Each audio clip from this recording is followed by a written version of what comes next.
you've done it once or you've never done it ever? We actually diagnosed her TS when she was 6 months old. So at that point of time we did it, and we were told that if it is not there at the time of birth, I don't think it will come later. I don't think you can clarify that it will not come later on. It's a possibility that she can get them. As you can see, you get them at different ages. But would you recommend routinely? I mean, if she's been screened once or twice, would you recommend to do it? And from a heart standpoint, that's the one part of TSC that if you don't have it in your first year, we don't expect it to be a problem later on. So once the doctors have said you either don't have any heart involvement or that you're 2 or 3 years old and they're not worried about what it looks like then, that's the one part of TSC that does not get worse over time. So we stop doing the ultrasounds of the heart at that point, and they don't need to check those. However, as they get older, it's possible that they had them earlier and that they could affect the conduction of the heart. The heart has an electrical system to make it beat. And when that electrical system doesn't work right, it beats too fast or it can beat too slow. And a lot of times the medicines that we use to treat other parts of TSC also can affect how the heart beats. So the recommendation is that every 5 years, we don't do an ultrasound, no more echoes, but you do what we call an electrocardiogram. That's where they put the little stickers on the chest. You should do that every 5 years, and that's enough. But you're right on everything else in TSC, they can come later. If you see the chart he showed you, the cardiac was the one that came in the beginning and ends by about the first 5-6 years. The others start coming later in age and they last significantly longer. So we are more concerned about that. In case it is misbeat in the heart, so do we need to repeat it? We diagnose misbeat in the heart. It's a echo. It depends on, at that point when we have abnormalities that I worry about, I send them to a cardiologist. And when the cardiologist says everything's fine, I'm happy. And they often do. Most of even the misbeats are usually okay. But I am not a specialist where I know which ones to worry about and which ones don't. So I let the cardiologist, sometimes the cardiologist will say, I don't need to see you for another 2 years. Sometimes the cardiologist says, you need to take medicine. So I really depend on them to tell me which ones to worry about. My daughter, she is now around 18 years. And she was diagnosed with TSC when she was less than 1 year. 8 or 9 months, Dr. Udani diagnosed her. We got her eyes checked, heart checked, everything was normal. But after the initial check of eyes, we have not repeated it in the last 18 years. Heart we have not repeated. Kidney and all that we do it after every 2 years or 3 years. But she has become adult now. Sometimes it's very difficult to manage her for the test. Even for her teeth need to be, some treatment has to be done. We have to sedate, we can get the sonography also from that. So how do we manage the eyes? I mean, there is no visual problem. She is interacting and she is expressing whatever she needs. Still we need to do the test for eyes. Because that is one thing which I saw can happen later. You have to make judgment. Yeah. I think kidneys and lungs are the two main things which can worsen life. Lungs in women, so these two are the things which, so if you have a serious problem of your, I understand that if he's having a problem of sedation or that. I don't know how often that test is positive, you may have tumors in the eyes, गांठ हो सकती है आँख में, लेकिन ज़्यादातर बढ़ती नहीं है। जो होगी तो फिर कंटिन्यूसली मॉनिटर करना चाहिए। यदि एक बार किया होगा, It was not there in the initial. No, I agree. There's a perfect world where everything's easy and everything's free, and then there's the world we live in. And so sometimes I think it's very, very appropriate to say it would be very hard for my daughter to do an examination. And the likelihood, as you say, that it's going to be worrisome is very, very low. And particularly anything that could happen is not going to be life-threatening. And so at that point, I think it's perfectly fine to follow the recommendation of your doctor to say, we can not do this one. And the recommendation would be very, very different if they saw something in their examination that had them worried. And they'd say, well, we have to find a way to do this. And maybe we do it with sedation, or maybe we find a special ophthalmologist that's comfortable working with kids that are difficult. But the recommendations we have there are to give people a pathway how to take care of their patients. But the doctor who knows your child should always be able to say yes or no to these recommendations, and we fully believe that. Any symptoms to look for? Generally, we don't have any serious issues of vision in these For children. kidney and lungs, we did the initial scans, so as it was mentioned in the slide, that it comes with age, it can come with age. So what symptoms should we look for? Should we go for specific timely scans for it? You can get hemorrhage in the kidneys. Yes, and that's very painful. That's very painful. But once you have this, it's best to monitor condition. How do you know that hemorrhage is in kidney? Is it visible something outside? Pain. Yeah, so My son is completely non-verbal, so how would we, he cries for everything and for nothing at all also, like, the doctor knows. how old is your child? He's 11 years old. Yeah. Like, he's quite cranky. He wants to get his way out, so he cries for nothing at all also. So how would I know, like, if he's having some trouble inside, like, So every child is different, and depending on what aspects of the kidney are affected, you can have different symptoms. So if they have hemorrhage, they are in pain, and you do not miss that. It is not them being cranky. It's not them being fussy. You can tell your child hurts, and you take them to the emergency room. So that one is not hard to mistake. Sometimes they can have blood in their urine, but most don't. But if they have significant large tumors, sometimes those tumors will send off little blood cells into the urine, but that's not very common either. The main way in a child or at regular doctor visits how we check the kidneys is we do their blood tests to make sure that their kidney function is okay from a filter standpoint, and we push on them. We examine the child. Those are the two most important things that we do to examine that. And then every once in a while, we do either an MRI, a CAT scan, or an ultrasound, just to look and see what we can't feel or see. And the recommendations that we had from the consensus group was that we do those images every 1 to 3 years. But I got to tell you, in some of my patients, I do push it after 4 or 5. But I don't ever forget. I don't ever stop doing that. What are symptoms in affected lungs? So, the earliest symptoms you might have, are you guys familiar with asthma? Yeah.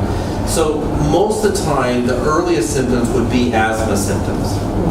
And your doctor treats it like asthma, but it isn't getting any better. That's the main symptom.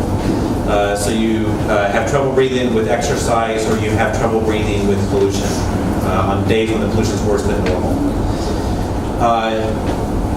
And that's the most common symptom. If you start to get to where those pockets in the lung start to break, then that's when the lung will collapse on itself, and that's where you have trouble breathing plus a lot of pain. And you won't mistake that. You'll take your child or yourself to the emergency room. Again, we don't worry about that in the young children. It's more after they've started their change to womanhood. Yeah, my daughter is when that 19 happens. years old. Yeah. So at that point, we pay attention at that point whether they have symptoms or not. Thank you.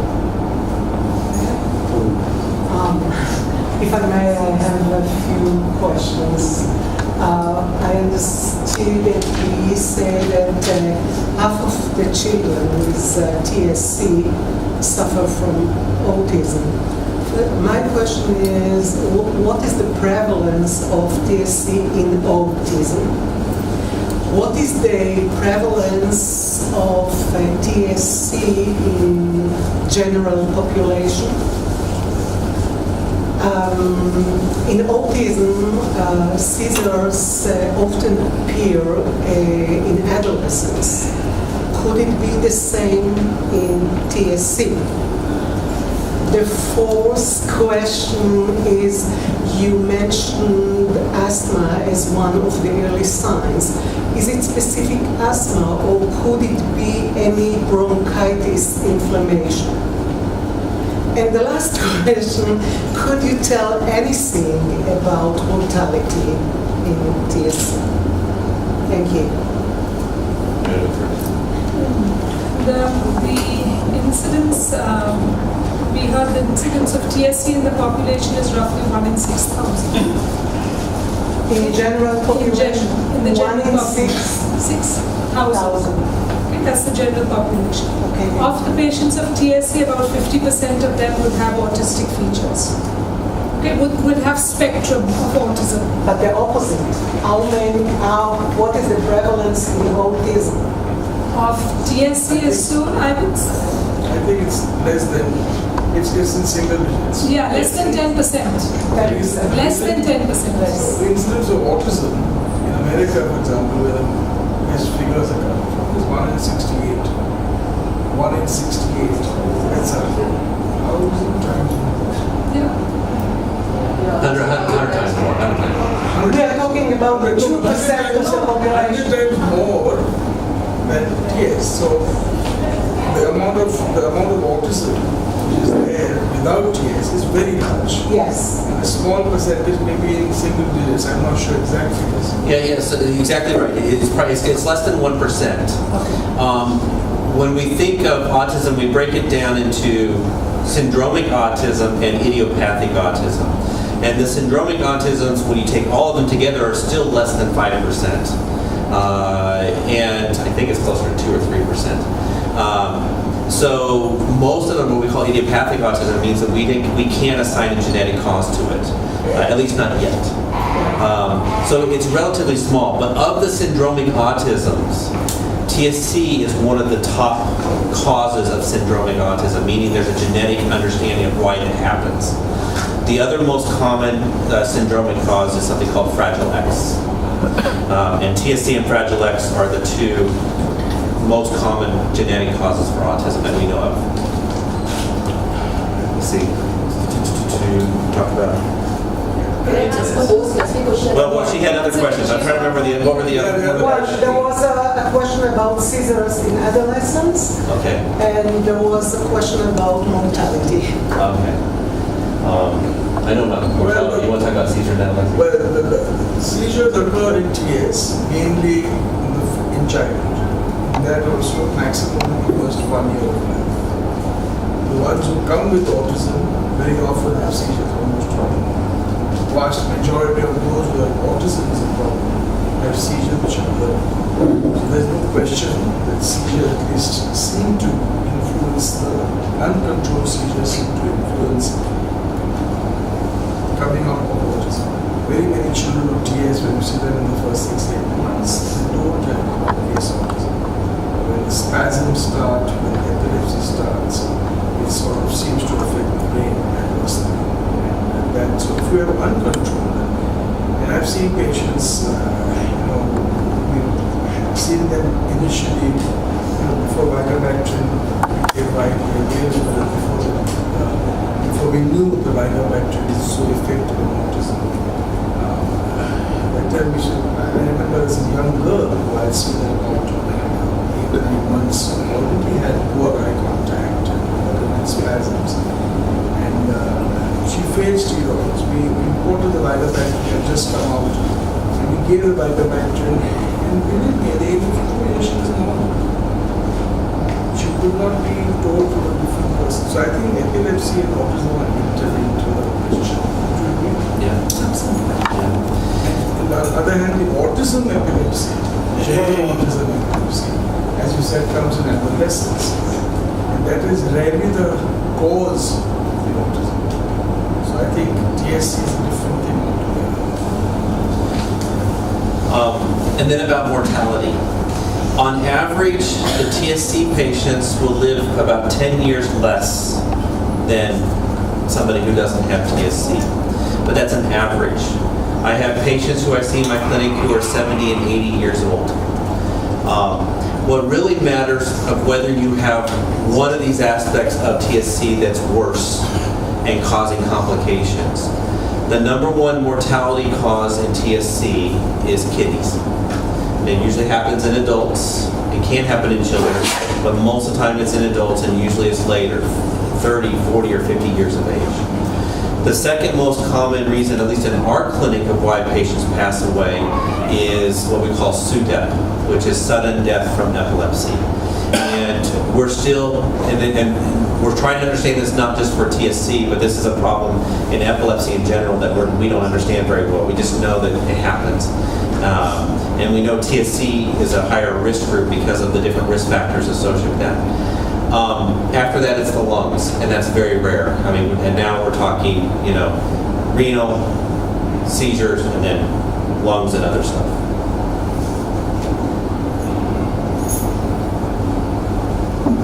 Is there any specific medication for controlling seizures due to TSC? No. We have lots of things that we use, and I have another half-hour talk where we'll talk about some of the new medicines that we're testing for treatment of seizures and tumor sclerosis. The one medicine that has a special place for us is the vigabatrin, because it's very effective for the babies who start to have seizures, particularly for the infantile spasm type of seizures that the babies can have. So that is one of the medicines that has a very special place for us. The rest of the medicines that the doctors use, here in our clinic, the oxcarbazepine, the valproic acid, the levetiracetam, topiramate, we use all the same ones, and we have to try to find the best combination that works, but we don't have a perfect one. When those don't work, then we refer them to a center that can look at the possibility of surgery. We also think about special diets. Those can be very effective when the medicines aren't working. And then we have the new medicines that we're testing for some better treatments, but I don't have answers for all of that yet. So actually we have 10 years old child, male. His epilepsy is not getting controlled. We are giving a vigabatrin for the last 1 week now, and topiramate, and encurate chronostraprate, and also we are giving frisium. Totally we are giving 9 medicines per day. But in spite of that, it's not giving me control. So what do you recommend?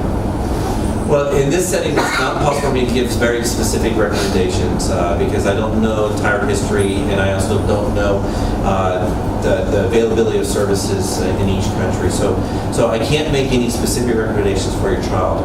What I can say is some very general things that I do in my clinic, and then you guys certainly are experts as well in this. The first is I never give up. There's always more medicines or different medicines to try. The second principle is that sometimes in tumor sclerosis we have to use higher doses than what we normally use for other types of epilepsy. So all of our epilepsy drugs have a standard range of medicines that we use, but sometimes in our TSC clinics we're going up 1.5 times of that, and it comes sometimes with twice as much. And until we hit side effects, then we have to back off, just because we have to keep trying. The third thing is that sometimes a medicine isn't working, but it needs a combination.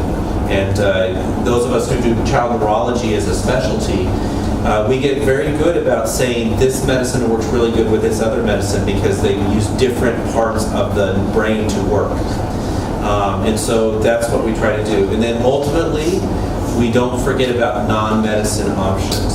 So if we've gone through 5 or 6 or more medicines as trying and they're not working, it's time for us to get to an epilepsy center where they can talk about the diet, the special diet that we use for epilepsy, or they can talk to you about the possibility of epilepsy surgery. Would you guys add more to that?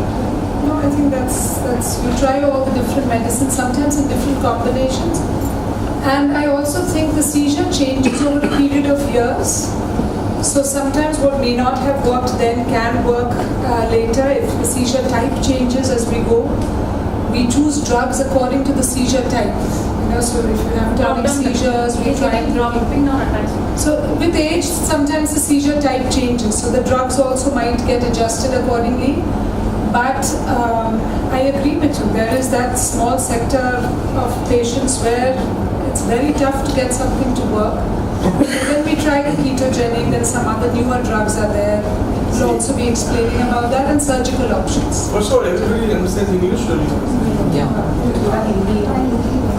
Hindi में हाँ क्या है कि ये जो discussion है कि treatment क्या है और बताया है कि ड्रग्स है, डाइट है, सर्जरी है वगैरह, लेकिन हमारे तजुर्बे में एक्सपीरियंस में ये ऐसा है कि ज़्यादातर ड्रग्स पे रिलाय और इसमें बहुत टाइम निकल जाता है और ये स्पेशली ये स्पैज़म्स जो होते हैं जब पहले वो तो बहुत ही प्रॉब्लम होते हैं unless you Liga battery control होते हैं वेरी गुड ये डेवलपमेंट पीछे जाता है तो drug is not the only thing I know diet has a tremendous effect हम बोलते हैं super responders it's like Viagra battery it's a super responder also is diet लेकिन डाइट जाने going down that path is not a surgery जो America में तो wide spread use करते हैं सर्जरी इन टीएस और सिर्फ ऐसी सर्जरी नहीं जहाँ क्योर होता है लेकिन बर्डन ऑफ एपिलेप्सी जो फिट्स की बर्डन है वो काफ़ी बढ़ जाती है और अलग अलग टाइप की सर्जरी उन्हीं प्रॉब्लम्स तो एक्सपेंसिव है लेकिन बहुत सारी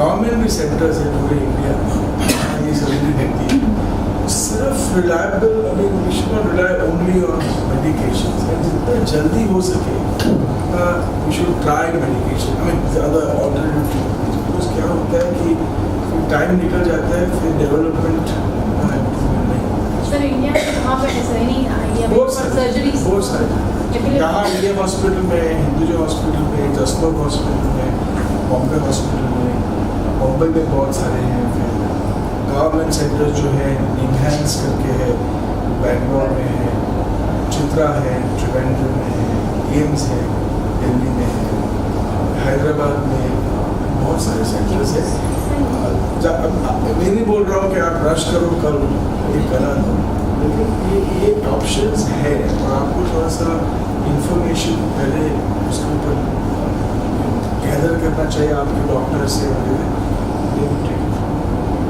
One more thing, sir. I've been told that epilepsy increases by between 10 to 12 years age. Is that true, sir? Because my son is 10 years. My doctor is saying it increases between 10 to 12 years. Is that true? And not necessarily. Every patient is different. In my experience, most patients, when epilepsy gets worse, it's when it first starts, so those first few years of life. And then I may see some changes around puberty. And those changes may help seizures get better. Sometimes they make them get worse. But those are the two time frames. But 10 and 12 is not necessarily an age, that's an age where things are relatively stable. Can I share one experience with you? My daughter was not responding to vigabatrin initially, and sodium valproate was not working at all. But vigabatrin was controlling it for some time, and the seizure used to return back, and we keep on increasing the doses. But then, as advised by Dr. Udani, we started a ketogenic diet with another doctor here, which helped a lot. So then, after that, we never faced a problem so serious about seizures. So maybe there are multiple things that probably it has worked for my daughter, but for you, I haven't able to write a ketogenic diet. Yeah, there are a number of things which can be advised, which doctor advice. So if you follow, it will be difficult. तो बहुत जगह सब बहुत सारे cities में भी होता है ऐसा नहीं है कि widespread लेवल पे। Sir, how safe is vigabatrin? So, I don't know how many familiar, so I'll start from the beginning. So vigabatrin was first approved. It worked wonderfully well for many types of, for what we call focal seizures and infantile spasms. And it was approved in Europe. And people started prescribing it because it worked well. And then after about a year or two, some people reported some vision difficulties in the peripheral vision where they couldn't see out to the sides. And so a lot of the approval process got halted, and they did a lot of studies about that. And then those studies would take a lot of different forms. They would ask surveys, or they would send them to the doctor to get checked. And they would report that as many as, I've seen one paper says 80% of patients were going to have vision problems with that. And then, but over 20 years, because it works so well in tuberous sclerosis, we continued to use it with very high frequency because we knew infantile spasms were so difficult. And over those 20 years, we were not having patients with any vision problems. And so we were asking ourselves, what is different? And that wasn't just in our clinic in Cincinnati, but I would go to clinics in the US, clinics in Europe, and they were all using vigabatrin, and none of us are having vision problems. And so in the United States, they finally approved vigabatrin for us legally in 2010. We've been using it since 1990.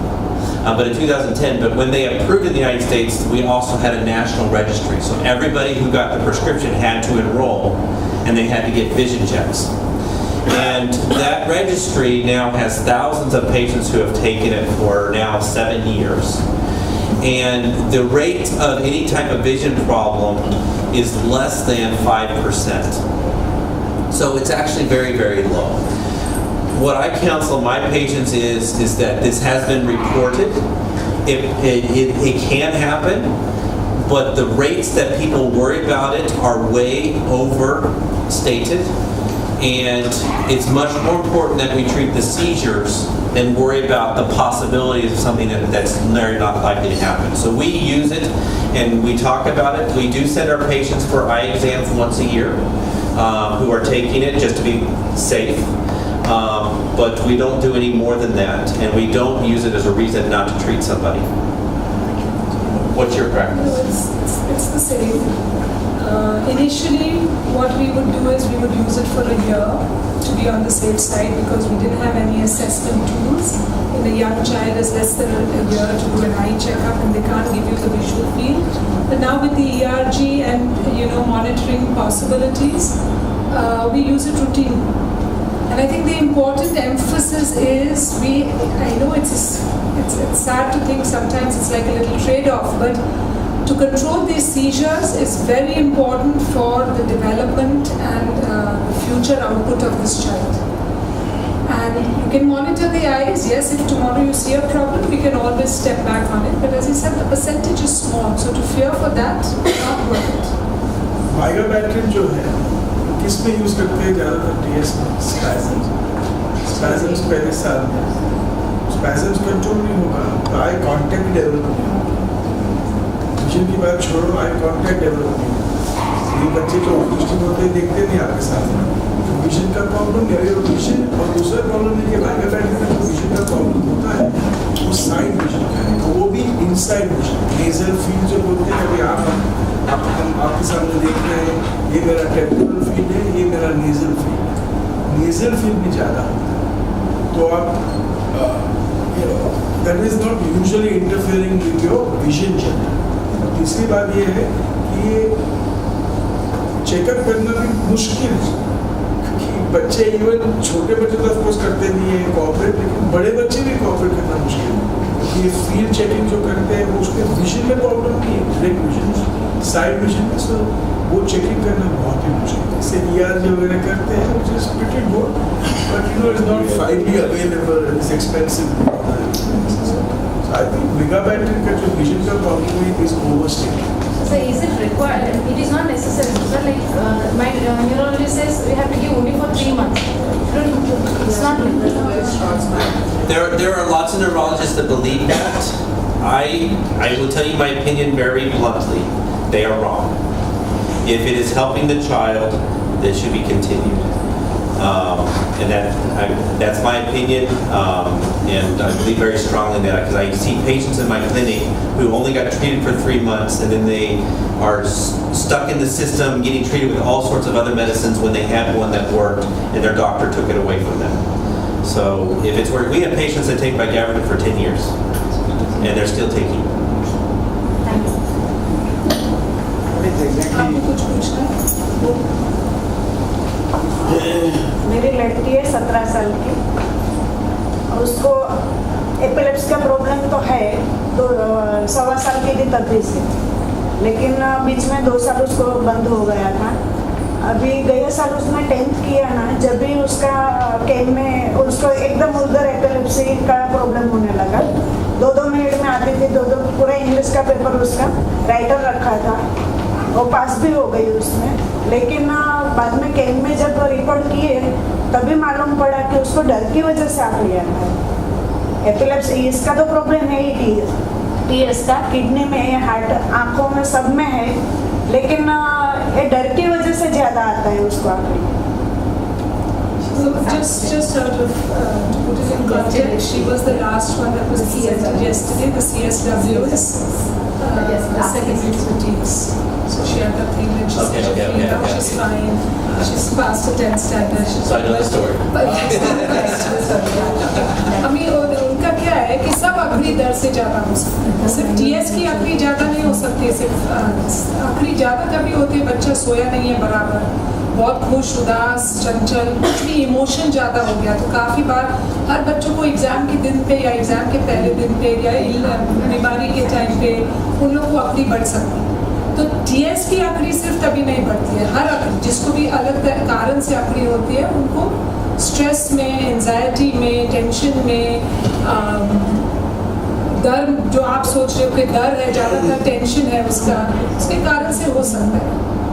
लेकिन उसको कभी कभी शाम के time में भी 2-2 घंटा तक वैसा इतना ही होता था, हो जाती इतना ही होता है, उसको 2-2 घंटा तक रहता था, तब भी नहीं किया। लेकिन इंग्लिश के पेपर में जब भी शिल्पा मैडम के पास से सब करवाया तब भी मालूम पड़ा कि डर की वजह से, वो भी उसको डर की वजह से, ये तो एग्जाम का उसको डर था तो आ रही थी, लेकिन वो भी उसको 2-2 घंटे तक आती थी वैसे आकर। I think this is the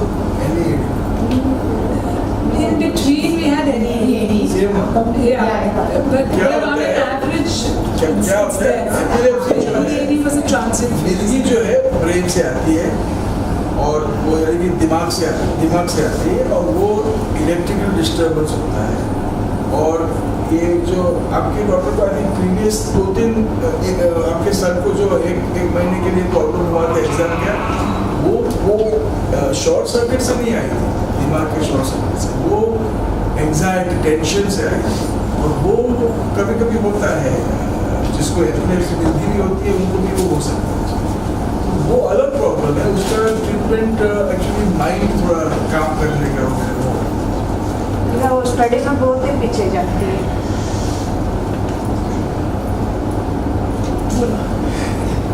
Exactly cause of the DS, genetically or so actually we don't have we don't have any DS, so my child having DS, so what is exactly reason?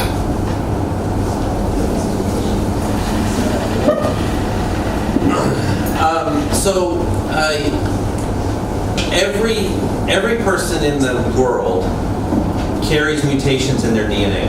You have mutations, I have mutations, everybody has some. That happens because our DNA is constantly copying itself. And just like if you were writing, you sometimes misspell a word. And so when that happens in the TSC1 or TSC2 genes, that's when you get the disorder. In most cases of patients with TSC, that miscopy happens after the child is conceived. So the parents don't have any abnormal copies, mom and dad are both fine, but when the baby was made, something happened in the copying of the DNA that made a mutation. So that's what we call sporadic mutations, and that's what most cases of TSC are. We use genetics to confirm that that is the case for that child if the family wants to have more children. But that's why we do that. We can use the clinic manifestations to probably guess right most of the time, but the DNA is what really tells us for sure. So ये जो अनुवंशिक है और जो पासवान होता है वो अलग चीज़ है। Genetic problem doesn't necessarily mean inherit. वो actually बता रहे हैं बहुत सारे जीन्स में प्रॉब्लम होती है, माँ बाप से नहीं, फैमिली मेम्बर से नहीं, और वो थोड़ा लेट होता है। और जो कभी कभी आपको जेनेटिक इनहेरिटेड भी होती है, लेकिन वो रिस्क दूसरे बच्चे में 50% है, और ये जो ऐसा ही होता है बाई चांस, वो रिस्क 2%। ये हमारा एक परंपरा में ऐसा है कि जो जीन बोला, यानी कि हमारे बाप दादा ने हमको दिया, लेकिन वो नहीं है। बहुत सारी बीमारियां भी ये प्रॉब्लम। फिर भी थोड़ा टेस्ट करना या ध्यान रखना जरूरी है, जो ऐसा नहीं होना चाहिए कि दूसरा बच्चा भी आ जाए ये प्रॉब्लम के साथ। समझे, लगभग 30% परिवार से आती है और 60% बदनसीब से आती है। ओके, सो परसेंटेज ऐसा है 30-60, 30-70 रफली। पर आप कौन से टके में हैं, आपके डॉक्टर के साथ डिस्कस करो, जेनेटिक का टेस्ट करके देखेंगे कि आपसे आया है, चमड़ी का जो भी है जांच करके देखें और फिर नेक्स्ट प्लान करना चाहिए। सर, मेरा लड़का 10 साल का है, उसका मेडिकल में फिट तो आता है उसको। अब उसका जो ट्रीटमेंट चल रहा है मेडिसिन का, उसमें चेंज करते हैं तब बंद होता है, बाद में वो रेगुलर करते हैं उसमें बढ़ता है। कुछ नया कोई है मेडिसिन में? It is unfortunately uncontrolled. He gets transient benefit and then again it worsens. New treatments. New treatment कोई सर उसमें? I'm scheduled to talk about one of the newer treatments that we're working on. Treatment बताएंगे वो discuss करेंगे अभी आपके साथ presentation. तभी पूछना। Mine was a similar question. We tried different. My son's going to be 11 now. And like since he's been diagnosed like when he was 1 month old, and since then we've tried all different combinations of things. They work for specific time, like get good improvement, like developmental wise also. But then it gets stagnant. In some medicine cases, like he gets very dependent on that medicine. So like we've been trying to stop Vigabatrin for the last 7 years. We couldn't. Like every time my doctor asked me to cut it down, he used to get these increased seizures. So like he couldn't get off that medicine. And some medicine he gets the benefit and like it gets stagnant and then like that's why does that happen? Is there something foolproof in it? Like you just try this and get. I don't expect that. I understand it's not curable, but there should be something like that's permanent. The answer is yes, there should be. I always say is that we actually understand a lot about the brain. Our whole specialty is about the brain, and it's fascinating what we know about the brain. It's like a thimble compared to everything the brain does that we don't understand. Every year, there are more than 8,000 neurologists from around the world that get together to try to learn better about how to take care of epilepsy. And it's hard because the brain keeps beating us and has ways around to prevent our medicine from working. But there are really smart people that are trying to solve that problem still. What happens is just like the brain can learn, it can learn new words. You've learned what my face looks like today. You didn't know what my face looked like before. Our brains are magical parts of our body. And one of the things that allows us to learn is that it's always changing. And it also changes around medicines. And that's why they work for a little while and then they stop working. That's why in tuberous sclerosis, that happens a lot. And but we don't give up. We keep trying. And sometimes it's time. Like you mentioned, the child gets older and their seizures change where we can try things again that didn't work before because it's different. So it's frustrating as a patient that I don't have the answer for you. But there are people that are trying to do better at that. Because we work on controlling the seizures and then when we have the control on seizures, now we want to work on his development like speech and everything else. Like there comes another type of seizure, and everything is back, So, I mean... It's not fair. And I wanted to ask you, is there a certain age when developmentally, we can have no hope or something I've heard, like, after 9 years of age, like, speech and all will get difficult, like, teaching him and all. Is that so? Yeah. We don't have studies for tuberous sclerosis that tell us exactly, but there are times when the brain is better able to make changes and to fix itself and to learn new things. The times that this happened are the same times when I told you that seizures can change. The first is during those first few years of life. The brain is doing all sorts of maturation. And the second is the changes it makes with the hormone changes of puberty. So the best chances for a child who hasn't been learning to learn is still in those first 1 year, 2 years, 3 years of age. But that said, particularly in somebody who's having very difficult time controlling their epilepsy, sometimes their inability to learn at least some things is because the seizures won't let them learn.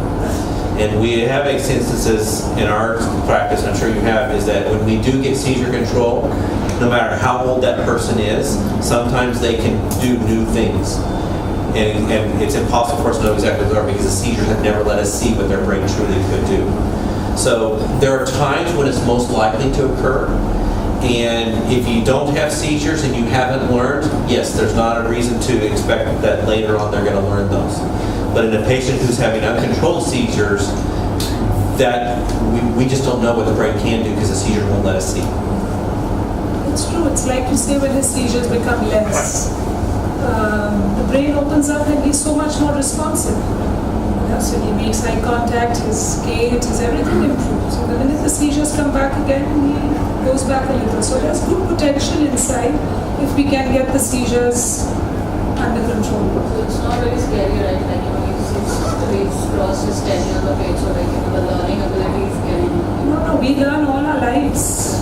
You and I are also learning at this time. That fears me, like, that's one thing that he's crossing his learning age, and like, we're still struggling to control his seizures so that, his speech and everything come. I can share a personal experience. Up to 5 years, my child was kind of with bacterium, and she was learning perfectly fine. She used to go to a play school and all that. Around 5 years, we kind of weaned off her from bacterium because of eye issues. And her seizure activity went through the roof. She had like a status and this also. And that she regressed at that particular point in time, her learning. Within like 1 year or so, like we had to try various combination of medicines, and a seizure control came back, and she would not learn the things which she had learned earlier. But there's a but to it. She was figuring out new ways of learning. I mean, I'll take a specific example of handwriting. She could write all the letters, alphabets, like 3-letter words and all that stuff. She was not doing that anymore. But she was picking up an iPad and she was typing all the letters. And now she directly goes to YouTube, speaks into the YouTube and gets whatever her favorite Peppa Pig videos are. So there are always, I mean, you have to be flexible in terms of learning, saying that their quality of life, their living, you have to give them multiple opportunities to learn. So if you are fixated on saying that, no, you have to write, then it might become a problem.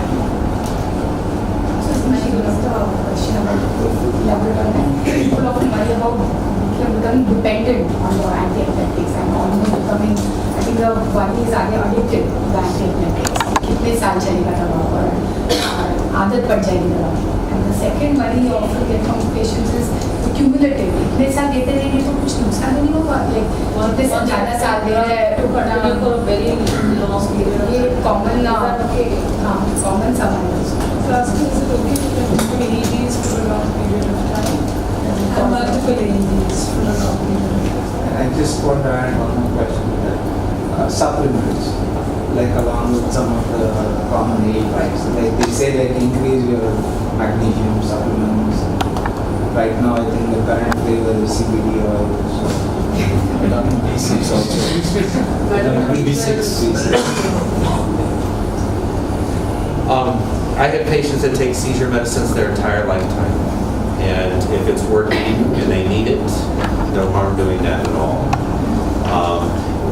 We periodically, some of those medicines can have side effects but that's not necessarily long-term or short-term, it's just the fact they take the medicine. And we do blood tests just to make sure none of that's happening.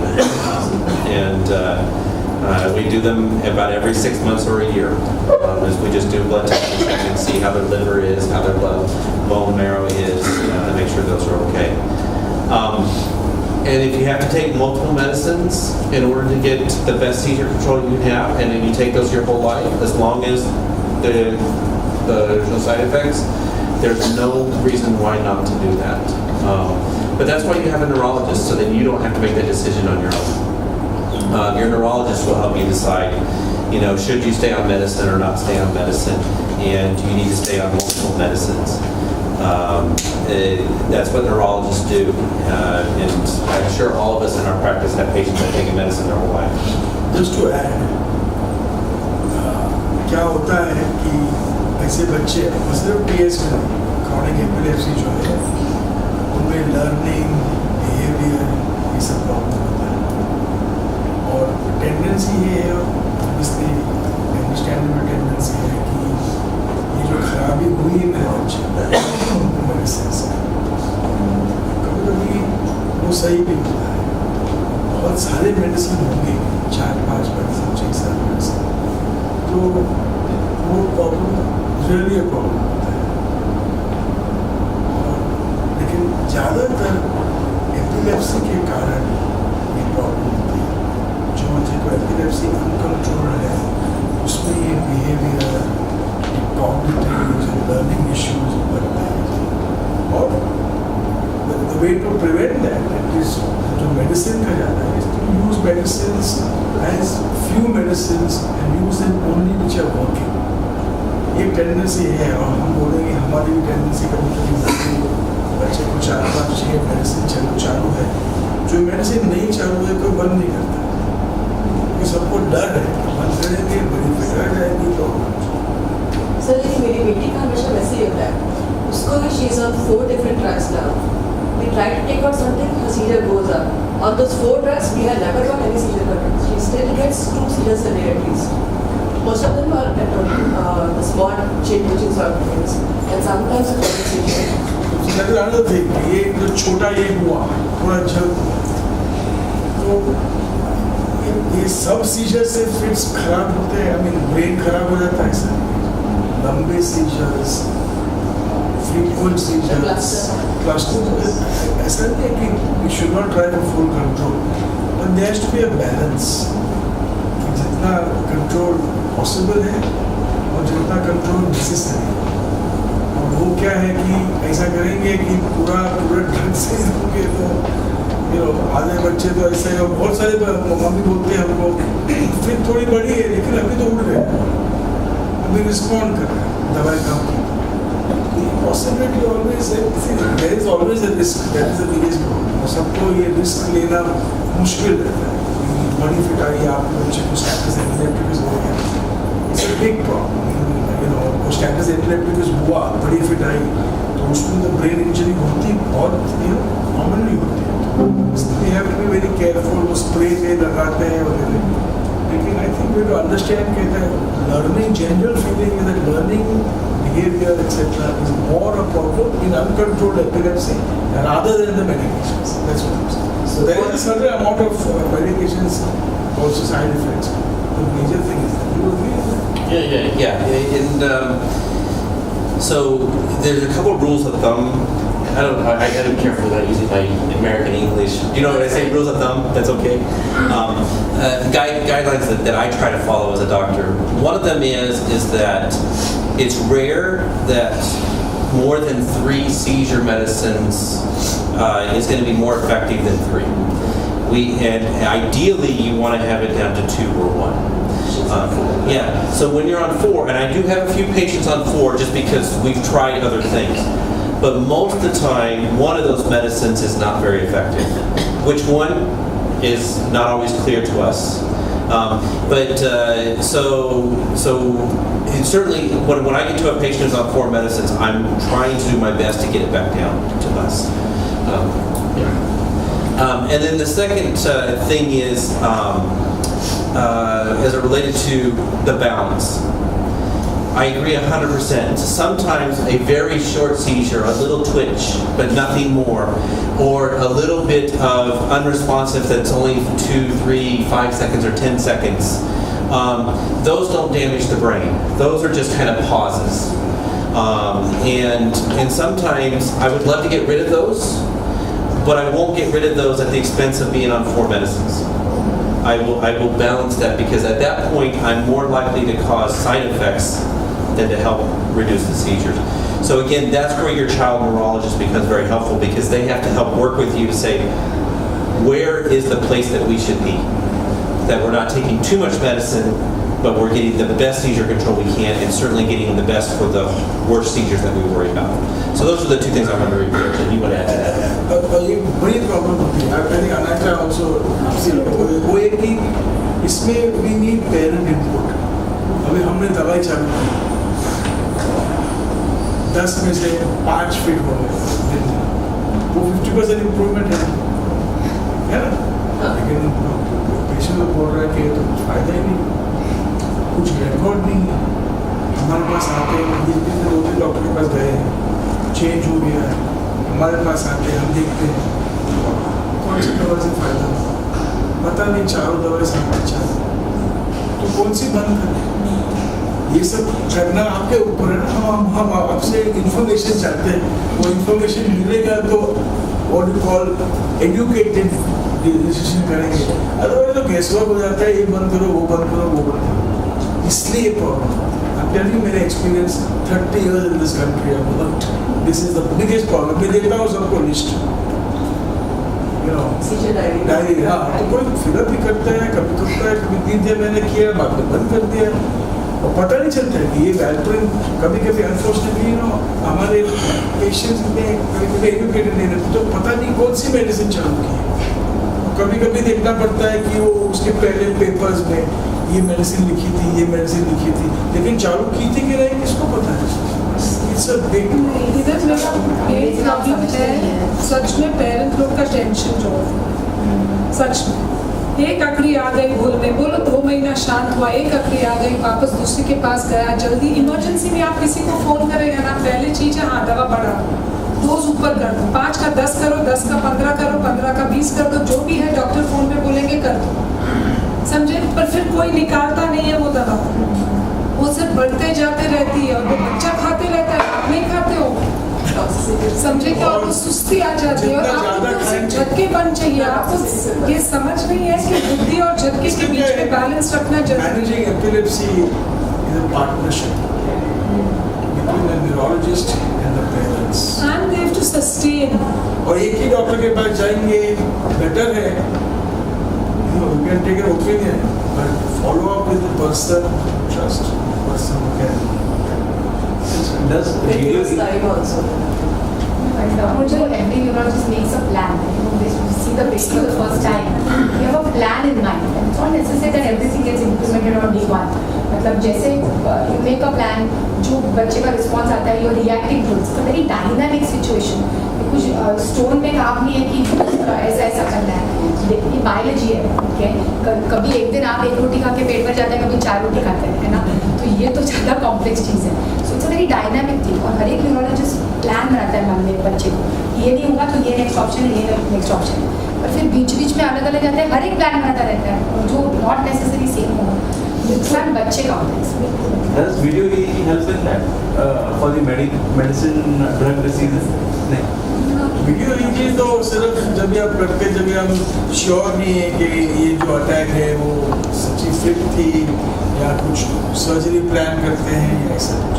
Otherwise ज़्यादातर fits generally आपके घर के video पे decide होती है कि ये fit है। जब भी फिट आएगी records. समझ सकते हैं कि सब लोग टेंशन में आ जाते हैं, लेकिन भूल जाते हैं कि मोबाइल में सब कुछ बहुत चालू रहता है, लेकिन बच्चे की फिट की वीडियो नहीं आती है। वो तो करनी ही चाहिए, इसीलिए मोबाइल इन्वेंशन है जी। मुझे डापामाइसिन के बारे में जानना था। और बताएंगे बाद में, प्रेजेंटेशन है वो, बाद में questions. Two specific questions about my child. One is, without any sound or any disturbance, my child usually closes her ear during the sleep. It usually happens in the night. We usually thought that it might be because of some sound, surroundings, but later we realized it is nothing related to the sound. It is very reflex. I mean, sometimes she closes and she is afraid. This also happens in the mid of her sleep. I mean, she is in deep sleep, and there is something falling down or somebody coughing, then she is again frightened, and she closes the ear. That is one thing I want to understand. What sort of treatment or any test that I have to go for. How old is she? She's 6 years. Okay. Second question is, she usually gets, I mean, she stays and she is lost. We actually are not able to identify whether it is a seizure or, it is whether it's a behavioral issue or what it is. And at that moment, what is that as a parent we have to do? We generally, as sir said, we are frightened and we try to talk to her. So is it advisable to talk to her, or is it we have to be calm and concentrate on her? What exactly do we suggest at that stage? So the mannerisms that you described for your daughter can be from many different things. The most benign and unworrisome type would be what we call stereotypic behavior. We see these very common in kids with autism or autism spectrum. And those are where they have these kind of external manifestations but they don't have a purpose. They just do them. They do them because maybe they're internally very calming to them to do. That's frequently a reason why to do that. The other reason why they may do it, so that's a stereotypy. That means they just have a movement that they do that they like to do. And it doesn't have a purpose why they do it other than it makes them feel good. The second type, which also occurs in autism, is the patients who have sensory difficulties. And you were right, you were thinking, oh, maybe it's a sound issue that she's sensitive to. And I don't know if she has other sensory issues or not, but that's just one of the common ones that we see. The last one is, could this be some relationship to epilepsy? Whether it be one of her typical seizures or it's a seizure that we don't recognize that it is epileptic in nature. Where we'll see children get a frightened look or a surprised look. And it doesn't necessarily mean that they're scared, but it's triggering those parts of their brain to make them look that way. And sometimes over time, like you put your detective hat on and you watch for all the clues, you see what time of day it happens, and you try, or there was a medication change and you saw this get more or less different than usual. Those are the kind of things we try to do. When we are totally unsure, then we have to make a guess. And we can make a guess that it's epileptic and try a different change in her treatment. We can say it is epileptic, but she is otherwise doing fine, so we don't worry about them. Or we say they're behavioral, and we work on autism sort of therapies to help them deal with that. If we want to know for sure, the only way to do it is to do an EEG and have her do one on an EEG. If it's not frequent enough, that's impossible. So sometimes we just make a judgment. And again, that's where it comes into parent and the doctor. Here's how I phrase it. The doctor is the expert in TSC or autism or epilepsy. We know the medicines, we know the diagnosis, we know the tests. You are the expert in your child. I don't know your child like you know. And so that information that you bring to our partnership is key. And together we say, I think it's this. You say, I think it's this. But you work together and you say, well, how about we do this test? Or how about we do this medicine? Or how about we do nothing? That's what's matter. So I can't give you a straight answer because oftentimes we don't know, but that's how we think through the process. And some of them are totally not worrisome, other ones can be, and it's that discussion that helps us sort out how to move forward. I want to ask about the safety of the medicine. My daughter is taking levetiracetam and topiramate for the last 5 weeks. Is it safe? Levetiracetam and topiramate. Both are very safe medicines. We use them all the time. I will say that levetiracetam, for me, if it's working, it's a great medicine. My experience in TSC is it either works or doesn't work at all. So if it's working for you, it's a great medicine to be on. But if it's not working, then it's one of the first ones I get rid of and try something else. No, it's working. She's mostly seizure-free, other than small twitches. Yeah, so if it's working, I don't want to say it's a bad medicine. That's not what I'm saying. I'm just saying that if it's not working, it's one of the first ones I try to go to something new. Would like to know the difference between a seizure and a convulsion. A seizure and a what? And a convulsion. They're the same. They're the same. Yes. What about my son gets a seizure, it's a very long one, the one he gets with nails and his lips and everything. It's very long and very intense. No, it's a seizure. Each of them may be manifesting in different forms. So one child can have multiple types of seizures, either at the same time or over a period of years as he evolves. Well, the one for which he has been so that's a long seizure. So that's when the spray comes in handy, and that's when we use it if it lasts. Now, like what happens in between the seizure, he speaks something loudly. He kind of screams like. So I've read what about the heart contraction? Is there something? The different seizures, depending on where they originate from the brain, you might make sounds with some, you might scream with some, you may stop talking in others. You may have different types of motor manifestations or physical manifestations.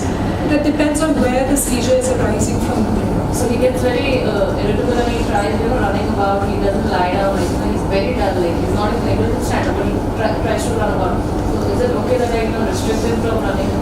Oh yeah, so see, and you'd ask the question, what to do. The number one thing that you have to do is keep your child safe.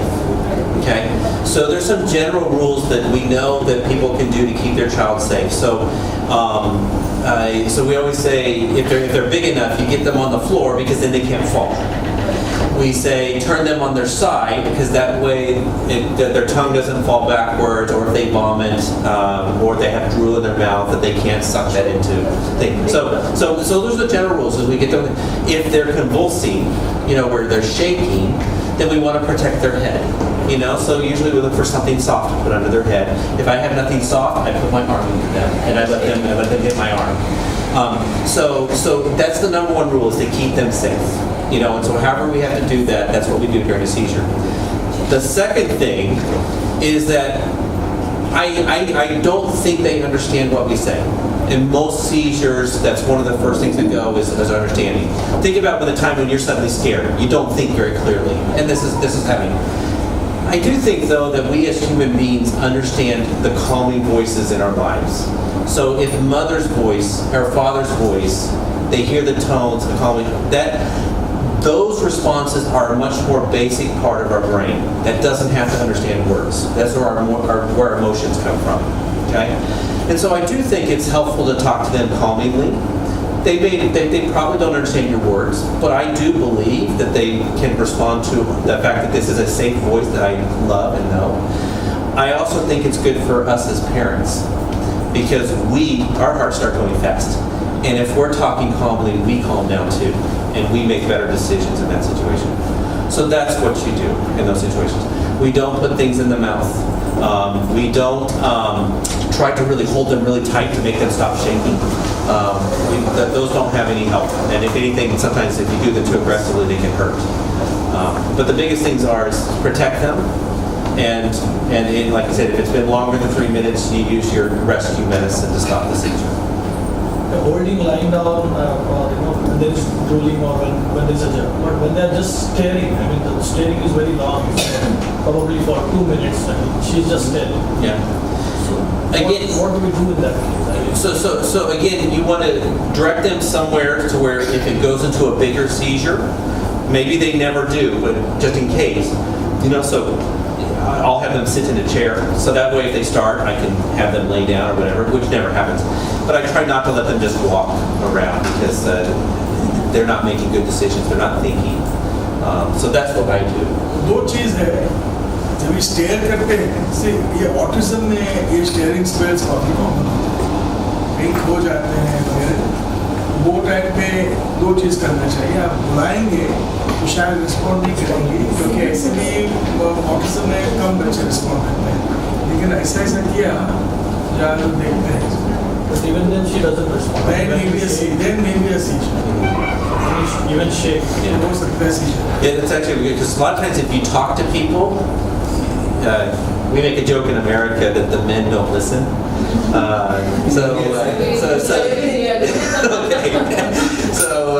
So we say that talking to somebody, maybe you can ignore that. Our bodies can ignore that, but we don't ignore touch. Nobody in our systems ignore touch. So you can try that. And that's definitely something that we recommend for our patients to see if we can tell the difference. If they don't respond to touch, then yeah, you're back to trying to guess what's going on. Is there any aid which can detect epilepsy before? I've been told from a friend that there is some watch which is connected to the app they're using in America. It is connected with some app and it will detect the epilepsy in advance and it will send the message to the caretaker. Do you use any aid like that? No, because we don't have approval yet from the FDA to do those yet. So what those are right now is that they are marketed as non-medical devices. And because they haven't been proven or approved by the regulation authorities in the U.S. I know they exist. Some of my patients use them. It's been very mixed on which patients seem to think it helps. And there are some where it's a mat that they sleep on. There's some where it's a wrist that they use. I certainly cannot recommend them yet because even the patients that use them unofficially have not been able to convince me how much they help them. But if it's something that somebody wants to try, they're certainly welcome to. What do you have different recommendations? They're coming over here. They're trying to market the watches. But some kids do have like an aura which comes, so if you are able to kind of key in on those signals, you can prepare the child better. So there are apps which pass on the message to the caregiver, so the caregiver can come back and look at them, and there are apps where it just warns you that the seizure is coming. Very often the child, a young child, is unable to. As the child grows older, the aura becomes something that you can cognitively understand, so you have the time to do it. With small children, it's difficult. So it's hardly a few seconds before. Absolutely. You just have to react very fast after the aura. You realize that that's an aura and so aura comes just फिर के पहले आती है लेकिन कभी-कभी symptoms change होते हैं एक दो दिन के जो आपके बच्चे को आप जानते हैं many people do तो कुछ mood change होता है लोग खाते नहीं है पीते नहीं है कुछ प्रॉब्लम हो रही है फिर उसके बाद में वो आपने शायद आपके एक्सपीरियंस ऐसे है pro-normal symptoms before the fit starts 1 day 2 days before you might change your behavior and your habits. Then if you notice that, then you're more vigilant. Around 80% of the time my child gets that aura, usually in the stomach, she calls it stomach pain. She goes and calms down and like she sits in one corner or a sofa or she looks like herself. So we've been kind of encouraging that behavior on her. So whenever there's like a stomach pain or something, just go sit there and calm. She has that kind of understanding. And So she's understood now. So like, Yeah. it's easier, but something like mine, like he's not completely non-verbal. And my problem is like when he was 8 years old, he had started talking quite a few words. Like his vocabulary was large, but now something happened, like, I don't know what happened to him. His father went out to work, like, can it happen, like, psychologically, it can affect him, like, he stopped talking completely, like, he stopped talking, not even a word, like, he stopped telling me mama also, like. Then after a year, it started again, we started another medicine, like, and then after that, he started a few words now. But that earlier vocabulary he had, he's not coming back to that. I suppose it's possible, but to that extreme, I would have to suspect that there's something else. Because my husband was, like, more closer to him, like, than even me. Like, he used to never leave him alone at all. 24/7 he was around him. Like, he messed up with his career and everything. Like, he was so emotionally depressed, and, like, he just wanted to be around him to make him safe. Like, he didn't even trust me. And all of a sudden, like, family pressure and everything, he went out, like, abroad to work. Because he couldn't walk away, like, because, obvious reasons that he couldn't leave him alone. So that was the time, like, my son, like, went back all the 8 years of, development, everything, it came back to zero. Is that possible? That happened in my daughter's case also. Initially, she was treated with ACTH injections. Because he used to search him. Yeah, he used to search him around in the house, used to look for him in the window, used to call him out from the house. And then, like, after a few months, like after 1 or 2 months, he just kept quiet. He didn't speak at all. We've seen that there's not only in DS, even other autism, you get this regression. So it's not true regression, but it's basically, I think it's a mood, anxiety, depression. Yeah, most possibly because he used to scream out his name, like, and then when he didn't find him, when he used to come back on a leave, he used to not even let him go to the washroom, like, don't go away from my side. He used to hold him and sit.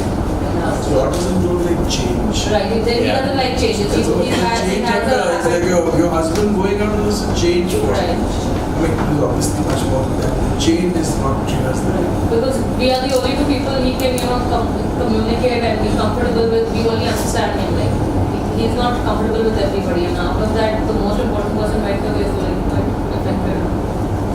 How we do on So, I was just wondering, how come nobody's asked a burning question about alternative Because he says he's going to give it to them. Because I had another talk. alternative therapies as in No, but I was going to talk about the mTOR inhibitors. They don't have stem cells.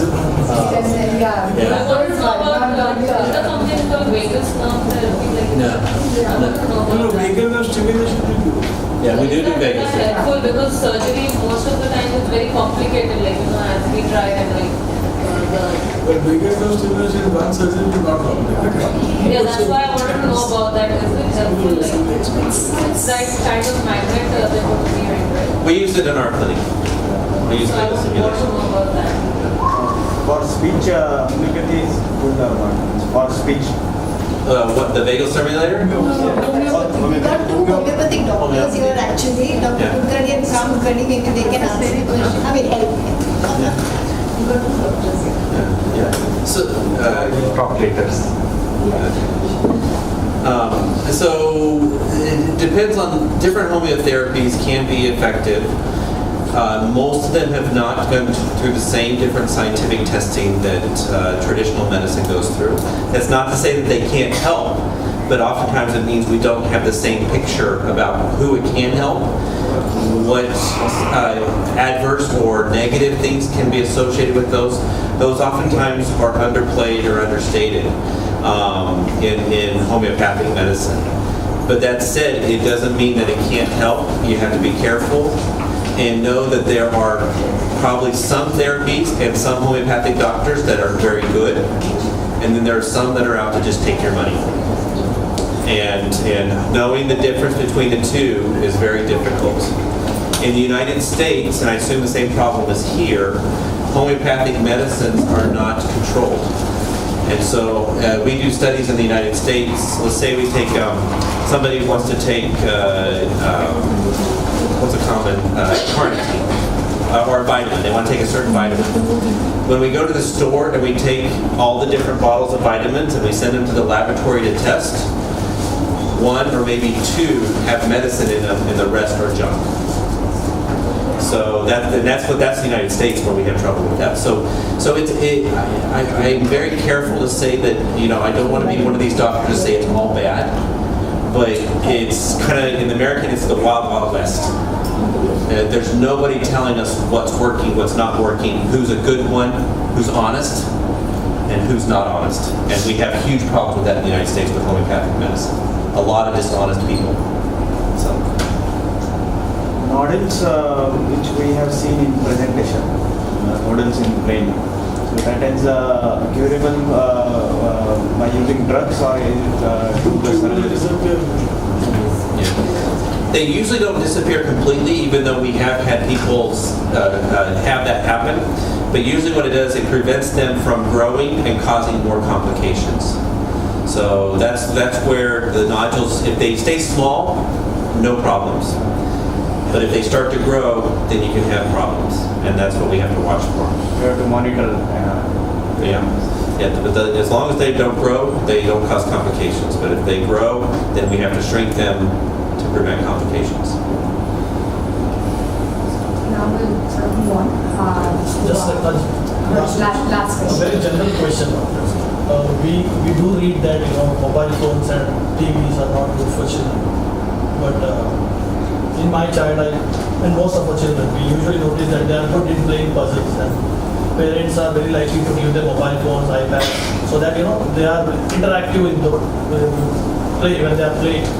So, do you feel is it recommended not to you have to completely avoid all these gadgets, or is it still okay you can go with mobile phones or iPods, pads?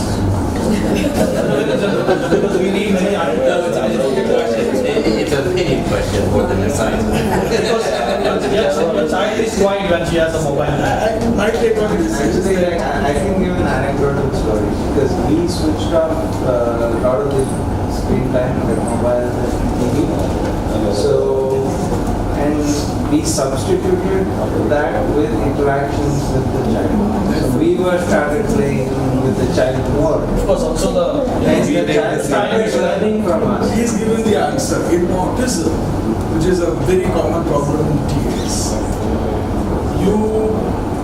ये mobile iPhone वगैरह जो है जो आप पूरे दिन उसके साथ खेलते रहते हैं तो इंटरेक्शन कम हो जाता है क्योंकि ये बच्चे विजुअल स्टिमुलाई से शांत रहते हैं और वर्बल स्टिमुलाई समझते नहीं है तो उसमें कुछ इंटरेस्ट नहीं है तो लेकिन ये इंटरेक्शन कम हो जाता है और इंटरेक्शन कम हो जाता है that's why it is recommended to use them as rewards.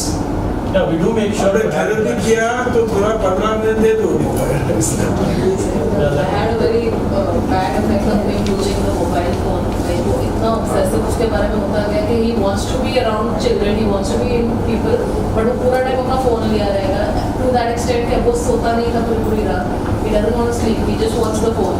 So like last time I met. This is an addiction not just with these kids. It's an addiction with all kids. Your child is no different from any So other I have to child. I had to put him off it completely so that come. No, but as a parent, you are happy that your child is able to solve puzzles. So initially I was happy that he's quiet and he's calm with it. Give him the reward, give him something which is stimulating, not just aimless, stuff. But again, as far as possible, more human interaction than mechanical interaction. You can sit and solve a physical puzzle with them. Yeah, we do Still that. doing the same Yeah, thing. we do that, of But you course. sort of learn teamwork or the other qualities which the social activities which are just unidirectional with the gadget. Yeah, and so I like what you said. Yeah, that's what we do for the social interaction autism. We try to do more social stimulation, and those devices will not give that. But in and of themselves, they're not harmful. It's just a matter of how much are you using that to replace other things you should or could be doing. But it's very calming, so it's appropriate and fine to use as long as it's not the only thing that they ever get exposed to. Called out Darcy Krueger for the next talk. और एक talk है about new treatments. क्या नई दवाइयाँ हैं, क्या treatments हैं TS में. Thank you very much. I think this was a enlightening panel discussion.